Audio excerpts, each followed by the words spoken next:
Okay, yesterday I wrote this blog, Line for Jesus. It really upsets people when I talk about creation organizations and um, that they're dishonest. But I want to tell you in this video just how I got on this whole track of talking about creation organizations.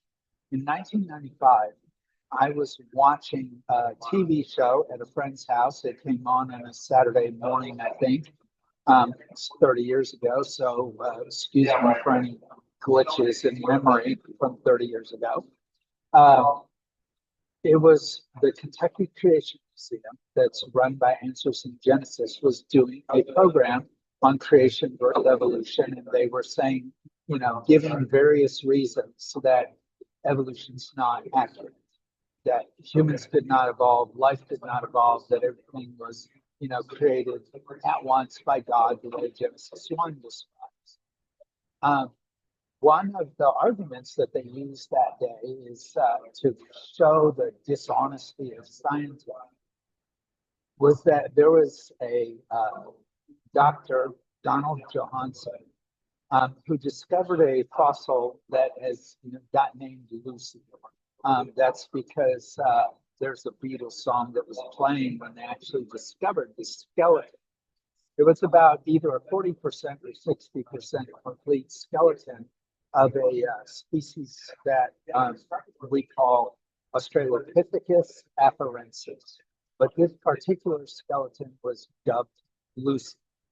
And Lucy was a super controversial find, at least for the creationists at the time, because the guy who found it claimed that this clearly ape-like creature walked on two legs and could possibly be a direct descendant of humans. One of the arguments that A. afarensis walks on two legs was the knee joint. But the scientist, Donald Johanson, found the skeleton in one place and the knee joint more than a mile away, even slightly lower in the earth. So maybe even a completely different stratum. What then that the Kentucky Museum, the Creation Museum, told me in the TV show was that the finder, Donald Johanson, did not tell anybody that he found the knee joint a mile away. And the knee joint was the main proof for the fact that A. afarensis walked on two legs.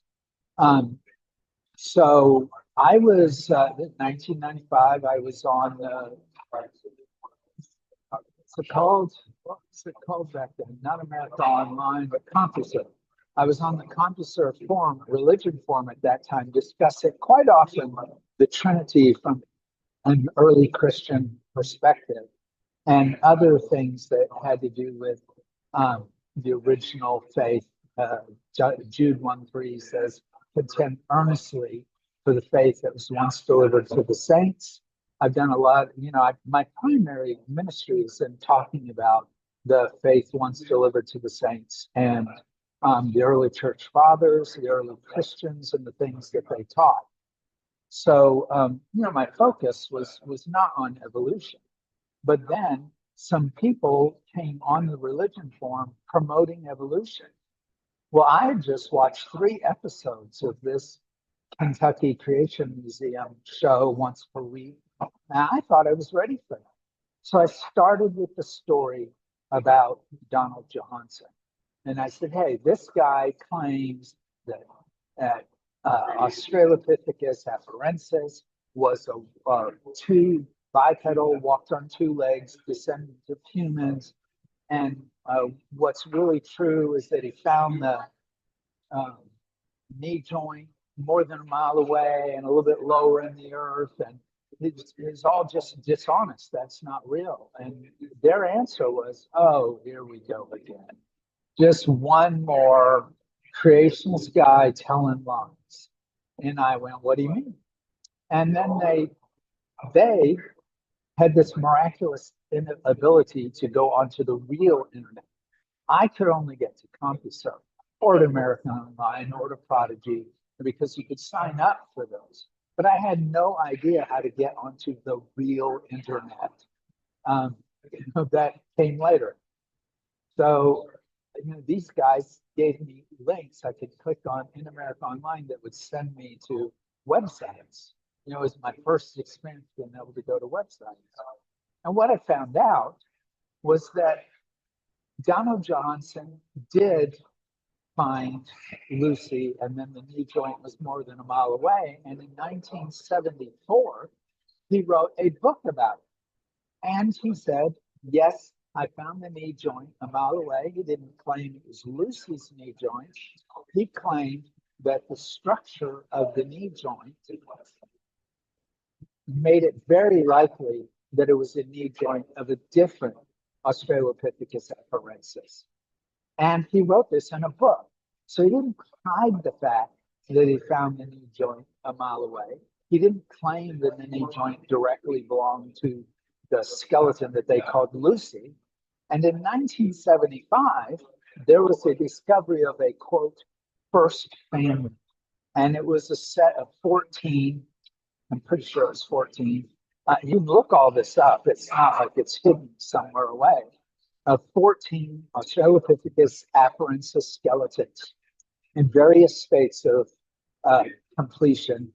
None of them completely full, but a lot of them, partial skeletons that confirm that Donald Johnson was right. The knee joint does belong to the Australopithecus afarensis species, because now they had skeletons with knee joints. And so that's all was concluded in 1975. No dishonesty, no hiding anything. This all happened in 73, 74, and 75. And in 1995, the Kentucky Creation Museum told me that Donald Johanson was a deceiver and didn't tell the truth about all these things. I was horrified. Not so much because they lied to me, though I was horrified by that. I was more horrified that I had devoted the last, that was 1995, about 11 years of my life because of controversies between the Christian denominations, the various doctrines, to giving up what I'd been taught and to honestly, with all my heart, putting away bias, giving everything I have to honestly read the Bible for what it says. And now, after this diligent quest for honesty, as a matter of fact, I titled my current blog, A Militant Quest for Honesty Among the People of God. Well, I didn't title it that, that's my subtitle. But now, here I was presenting complete falsehoods. 20 years after these things happened, the Kentucky Creation Museum and Answers in Genesis had 20 years to take back the lies and slander they had told about Donald Johanson. So this is my evolution blog. It's only got like 3 articles on it. At one time, I had an evolution website with more like 50 articles on it. And I will slowly upload those probably over the next 10 years onto this website, which is, it's meant to be a blog, not a standard website. But anyway, this has the whole story on here about Donald Johanson and to other creationist dishonesty. And so this is my story of finding that out, being shocked that I had just presented complete falsehoods to these people who were arguing for evolution. I presented a couple more things, I don't even remember what they were, that I learned from the Kentucky Creation Museum TV show. And, once again, they went, but this time I was not so bold. I was like, well, what about this? Is this true? And so once again, they gave me links and sent me to the real internet, to newspapers, to real sources of things that actually happened. And I found out that pretty much everything that the Kentucky Creation Museum taught me was open. It was pure deceit. So I promised in the title of this that I would give 3 things that creation organizations use to deceive Christians, purposely and persistently deceive Christians about evolution. Just lies. It would just astonish me. That honesty is the exception among the creationist organizations, not regular. So I'm going to kind of borrow my own blog so I don't forget what are the examples. So one is quote mining. So one of the most famous quote mining stories is called A Tale of Two Sites. I will put the link to this blog in the description of this video. But I have the link to A Tale of Two Sites. That's obviously a takeoff of A Tale of Two Cities, which was written, I think, in the 1800s, but A Tale of Two Sites. So Colin Patterson, who's, I forget what his position is, but somebody that was the head of a British Museum of Natural History or something like that. The organization, a creation organization in Australia, the Creation Research Society, had quoted him as saying that the whole thing of basically saying that evolution is not true. And there was a guy who knew that Colin Patterson knew that evolution was true. And he went to find out, what in the world, why did you say this quote? What did you mean by this quote? And he said, well, this was a discussion about taxonomy. So there are taxonomists, people who classify animals into their species and genera and families and orders, etc. And one side of the taxonomy debate is we go by form. We put horses and donkeys in the same order and family, whether or not they have the same DNA, because they're alike. That's how we classify animals. The other part of the taxonomy, the stand that taxonomists take, is that no, we should pay attention to DNA. If DNA connects to species that don't look alike, we should classify them together. Or if they totally separate, things like driver ants in Africa and army ants in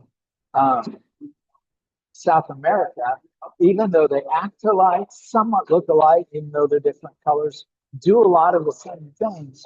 They don't share DNA, they evolved separately, so therefore they should be in different groups, different orders, different families, or whatever that might be. That's just an example of the kind of arguments they were having. And as a result, the side that said, no, we put the driver ants and the army ants in the same class. Don't separate them, because evolution in a lot of ways is not certain. It can't prove descent. So just because this has the same DNA as this species, they're not just be cousins. So we don't want to be classing, because there might be a lot of cousins. It does, descent can't be shown by DNA.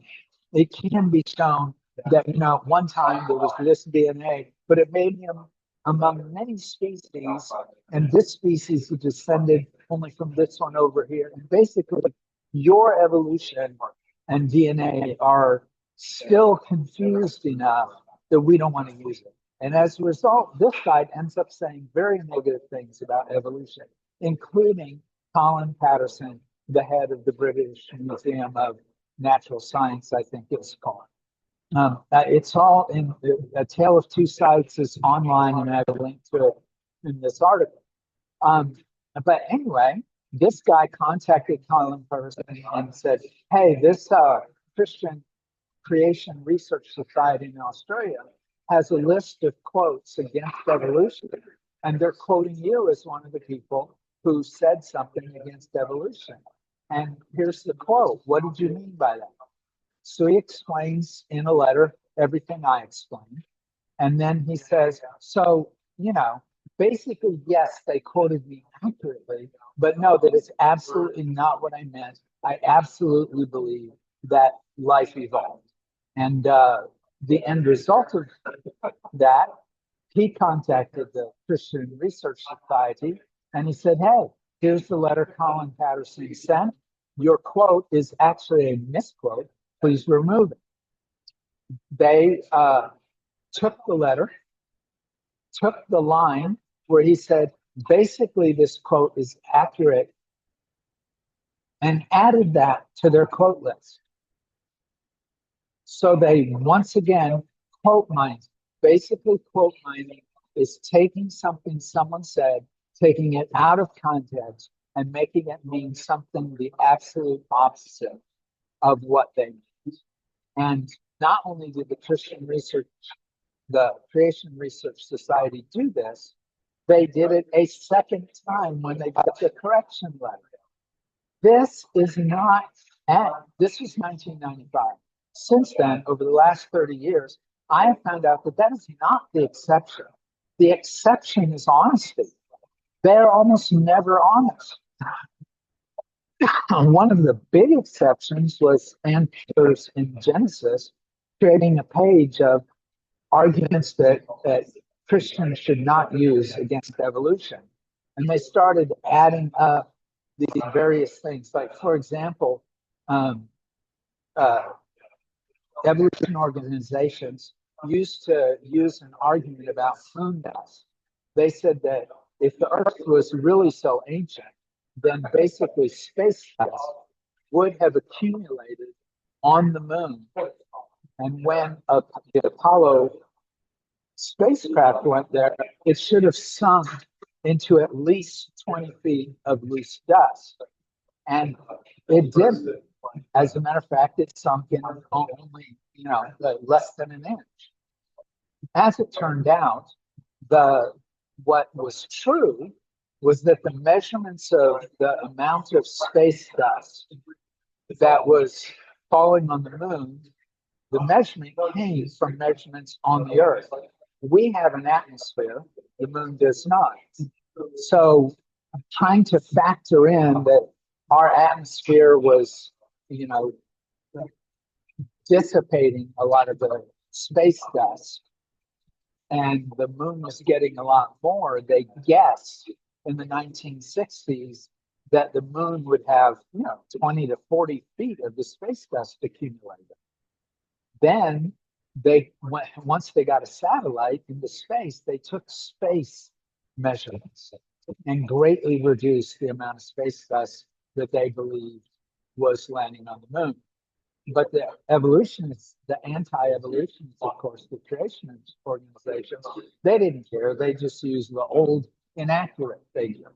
While the scientists, who need to be honest because they were going to try to put someone on the moon, and you don't want to kill your astronauts when they get there, looked at it and went, no, we'll be able to land on the moon. And in fact, what they found when they got to the moon was there was a lot more space dust than they expected, but it had all been packed by the moon's gravity, and the lunar module did not sink into it, but stood basically on the top.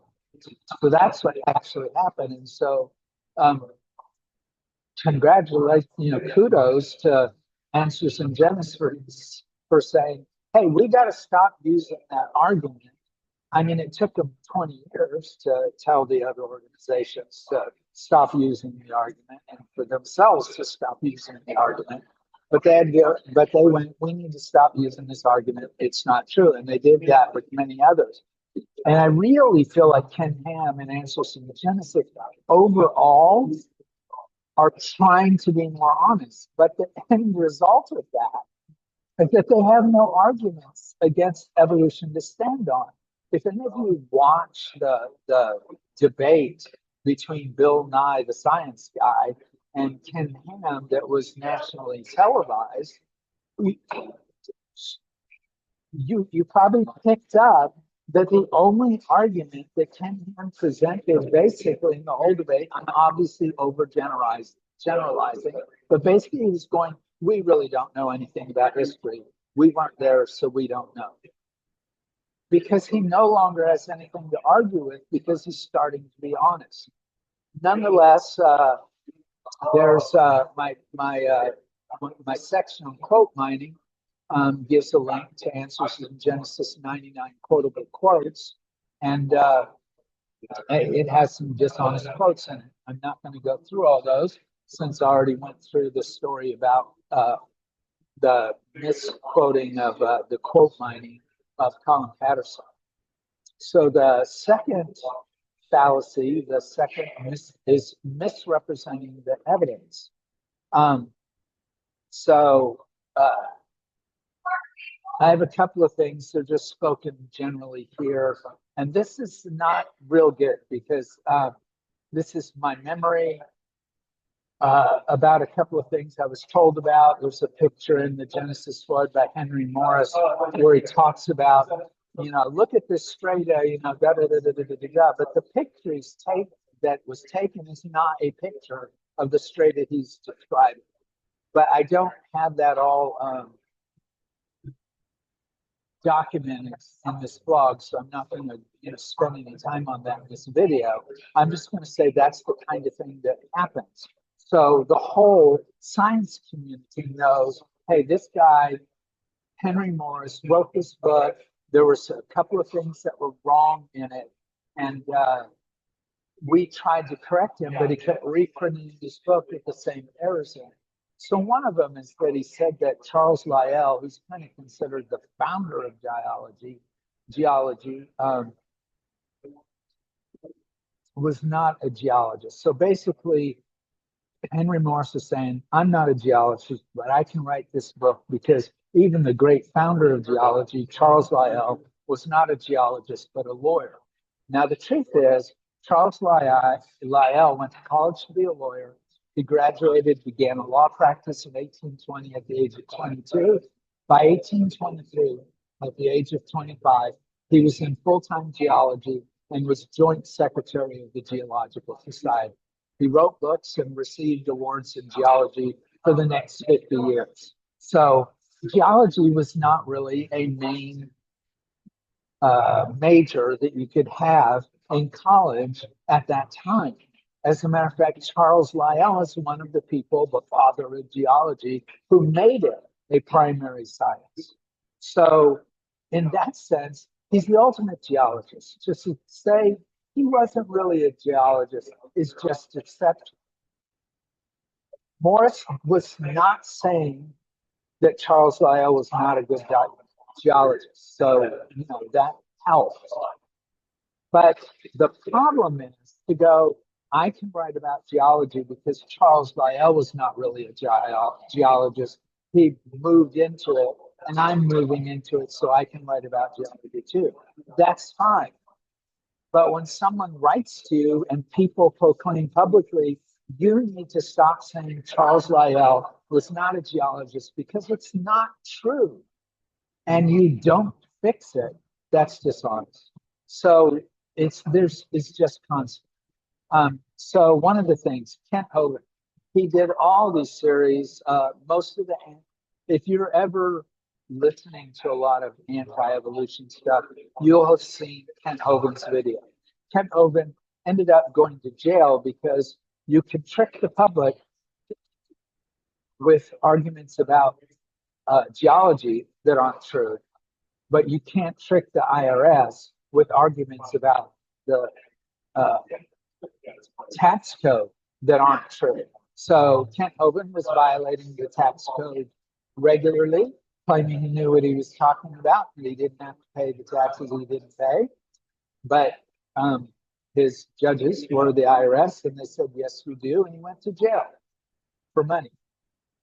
Okay, So one of the things he says all the time is that the entire geologic column is not found any in the world except in school textbooks. Not true. It's found 26 places in the world. Here's a list of those places.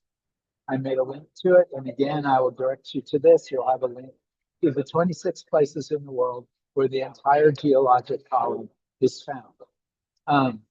Other examples of misrepresenting the evidence is the constant, often repeated, and ridiculous claim that there are no transitional fossils. There's a ton of transitional fossils. If you go look up the history of the evolution of humans, you're going to find that from Homo habilis about 2.5 million years ago through all the various branches of the Australopithecine genus, there are tons of transitional fossils. It goes past that into Homo erectus, and then into and Homo erectus is considered early human, not even really ape. But the Australopithecines are definitely ape, and the transition from the lineage, both in geography and in the fossil record, is just clear from the Australopithecines to Homo habilis and others like Homo habilis to Homo erectus to various human levels of fossils to modern human whose DNA has traces of Homo erectus and Cro-Magnon man, et cetera, et cetera. The transitional fossils, there's bazillions of them. You know, basically anytime you find a fossil in between one species and another, you found a transitional fossil. And if you find another between these two, that's another transitional fossil.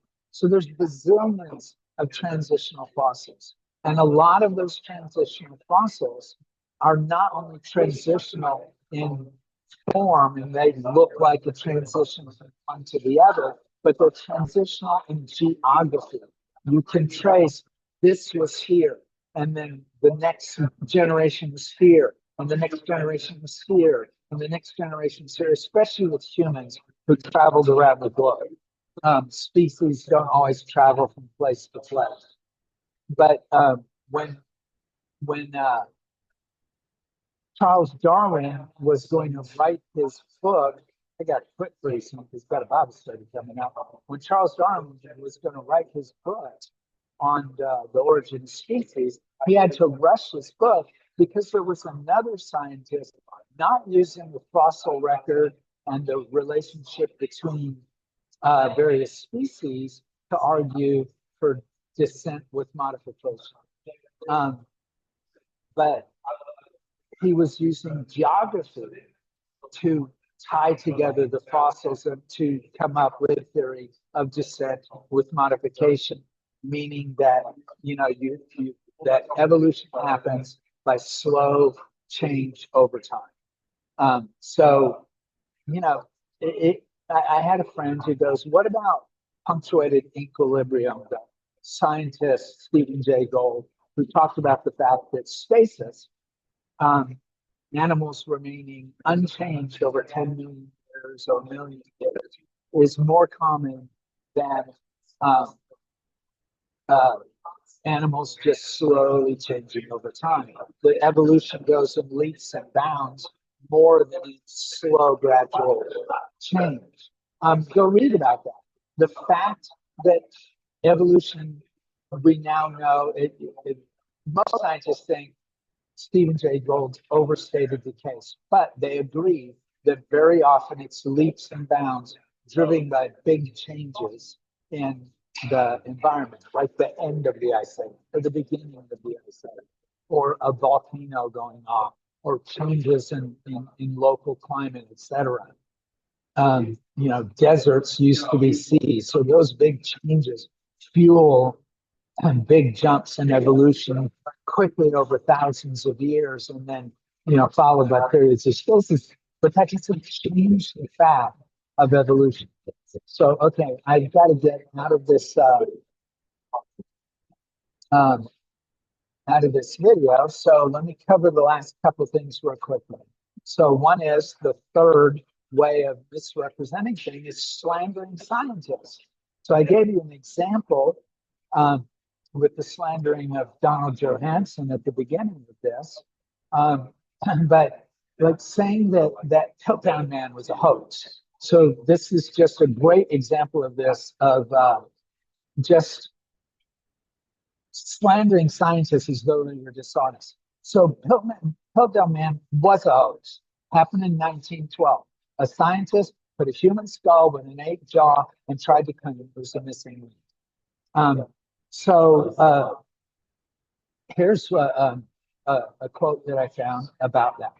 But far from being a humiliation to paleoanthropology, Piltdown is a marvelous example of how science works, the constant interplay between evidence and interpretation. The discovery of new fossils caused a revision in the way scientists understood human evolution. Fitting Piltdown into the overall scheme became more and more difficult, even though it was a hoax to try and make evolution go a certain direction. The real evidence went away from Piltdown. That was me inserting this back to the quote, starting here. Sorry. Okay, there was only one Piltdown with two skulls, one found in 1917, and much contrary evidence. Eventually, the idea of Piltdown as a human ancestor was abandoned. It is also important to note that it was evolutionists themselves, not creationists, who exposed Piltdown as a forgery, and in so doing demonstrated the self-correcting nature of science. So there's other articles here. So I would love to tell you about the dish gallop, but we're going to have to quit that. I want to tell you first and quit.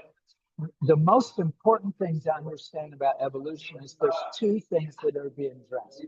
The fact of evolution, which you can call it the fact of change over time. The deeper you dig into the earth, the more life is different. So go deeper, it's more different, more different.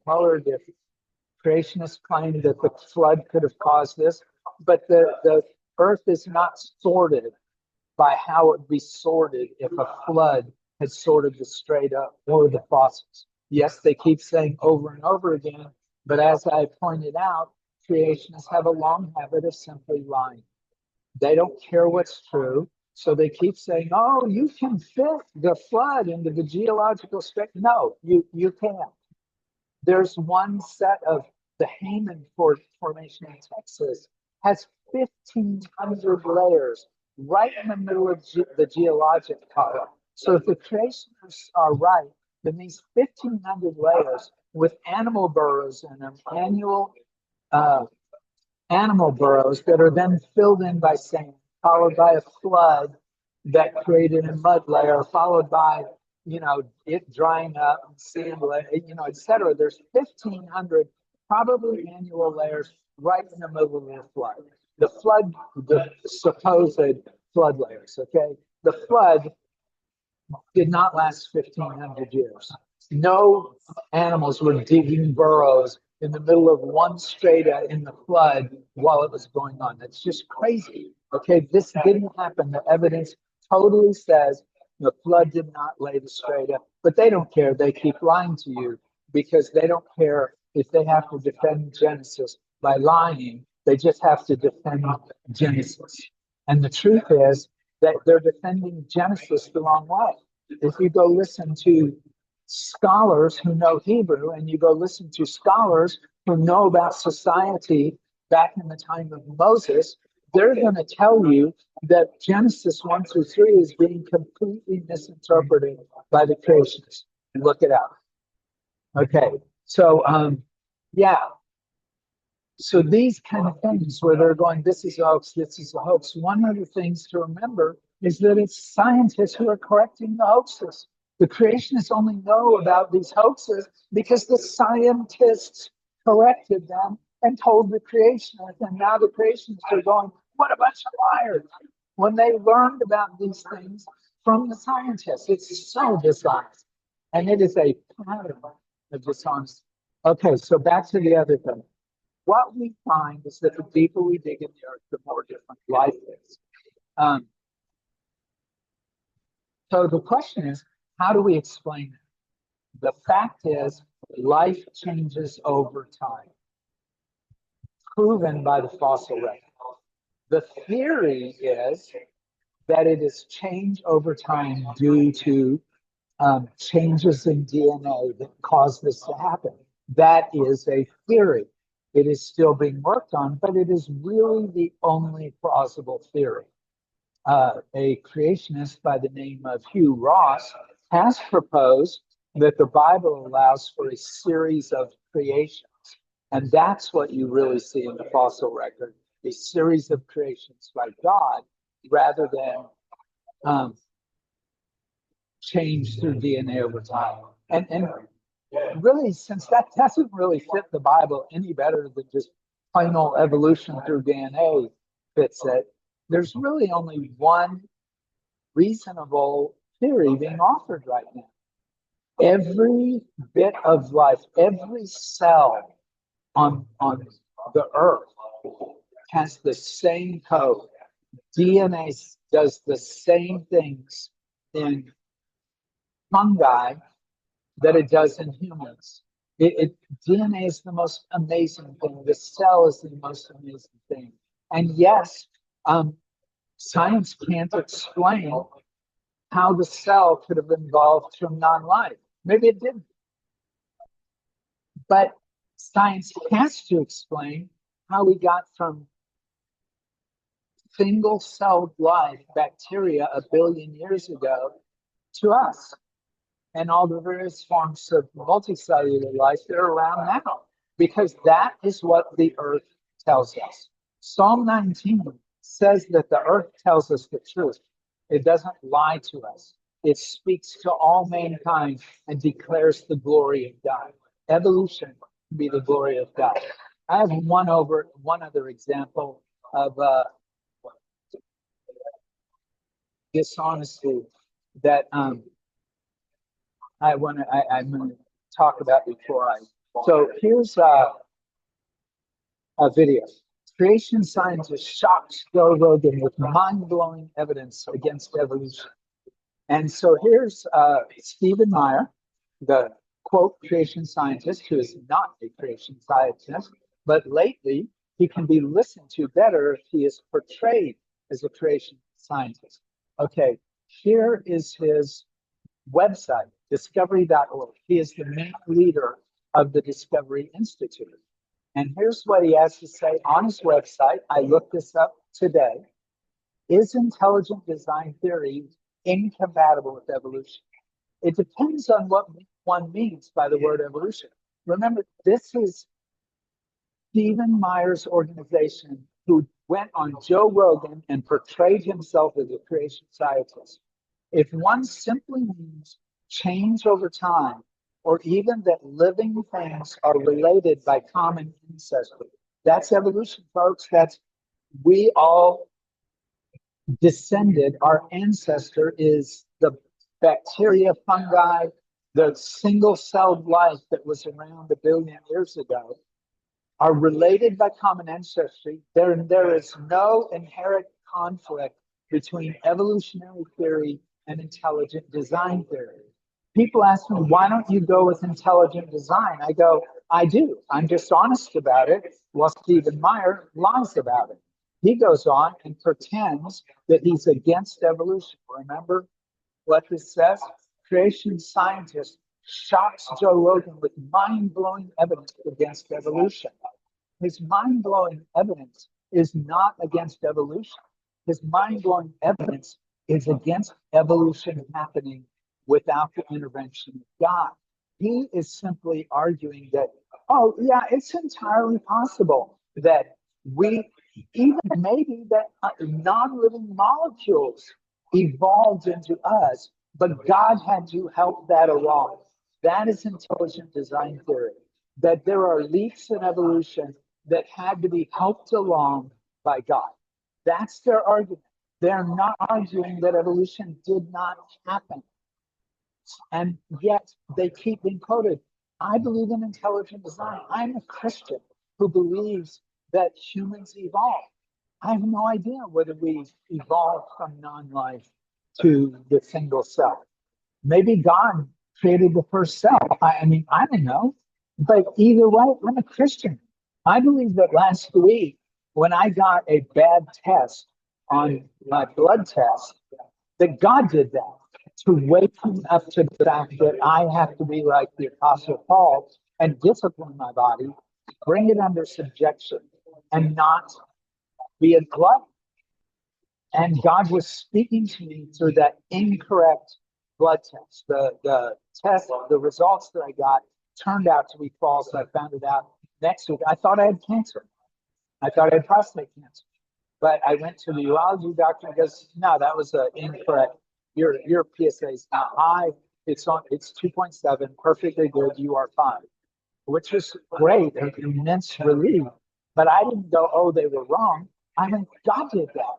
He did that to speak to me, and I knew when it happened that He was speaking to me. And if I think that an incorrect blood test could be the voice of God speaking to me, I of course think that God intervened in all aspects of evolution. That evolution, science says evolution happened. I believe it's true because I don't believe that Genesis 1 contradicts it. I accept what the Hebrew scholars and ancient Near East scholars say about Genesis 1 to 3 and what Moses was really trying to say. And I cannot deny the evidence for evolution. And I was driven to looking at the evidence for evolution by the dishonesty and lies of and persistent and constant lies of these people. Purposeful and persistent. That's what I say about the dishonesty of the Creation organization. Tons of evidence that that is true. But I don't believe that anything happened without God. God spoke the universe into existence. But, you know, the early Christians taught that the first thing that God created was matter. He created the substance that everything was created of. And anyway, I think that covers what I want to say. I hope you got something out of this. May God bless you. Subscribe if you want to hear more of this. YouTube channel is way more about discipleship and the faith once for all delivered to the saints than it is about evolution.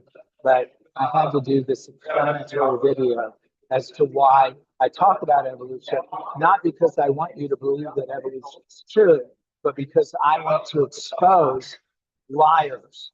Lying and slander is incompatible with being a Christian. So don't join in the creationist lying. Sorry, my hand was shaking. Let me get this video stopped.